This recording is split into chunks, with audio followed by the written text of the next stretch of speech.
Sneaker Nation, the history behind everyone's favorite shoe. It was a Sunday morning in Oregon in 1971. As Bill Bowerman and his wife, Barbara, made waffles, they chatted about a familiar topic, running shoes. Bowerman was a track coach at the University of Oregon. For years, he'd been making shoes for the runners on his team, but now he had a problem. Like many running tracks across the U.S., the dirt track at the university was being replaced with one made of rubber. At the time, running shoes had metal spikes on the bottom, so runners wouldn't slip, but those spikes tore the new tracks and slowed runners down. Bowerman needed to find a solution. Suddenly, Barbara pulled a hot waffle out of the waffle maker, and something clicked in Bowerman's brain. The pattern on the waffle maker was exactly what he'd been looking for. The raised squares would keep a runner from slipping, but they wouldn't tear up the track.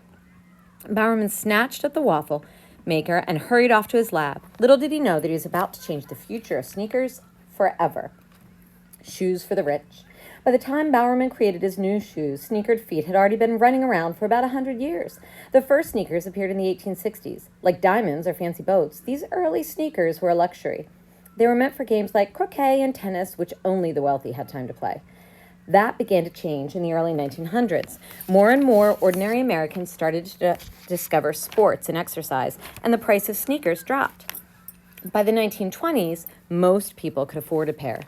But the options were limited. If you wanted sneakers, you could buy either Converse, All-Stars, or Keds. These shoes were made of a rough cloth called canvas, and they only came in white, black, or brown. Snore. Dozens of styles. It wasn't until the 1970s and Bowerman's invention that sneakers as we know them today took shape. To make his shoes, Bowerman had helped start a little-known company. You might have heard of it, Nike. Nike began selling Bowerman's waffle trainers in 1974, and the shoes were an instant hit, and they led to a golden age of sneakers. Dozens of new styles soon appeared. Bright blue Nikes, brilliant yellow Pumas, sparkling white Adidas, yet these sneakers were mostly popular among diehard fans of sports and fashion, particularly in cities like New York. Sneaker obsession. Then in 1985, Nike launched a brand new shoe for basketball player Michael Jordan.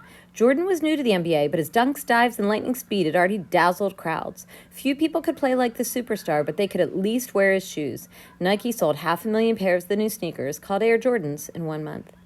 Then there was hip-hop music, whose artists began showing off sneakers in videos and on stage.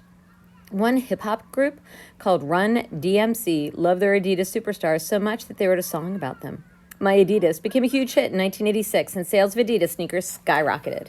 This kind of attention from famous athletes and musicians marked a turning point in our relationship with sneakers.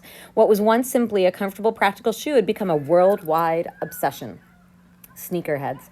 Today, people buy more than $85 billion worth of sneakers every year. There are hundreds of styles and colors and brands.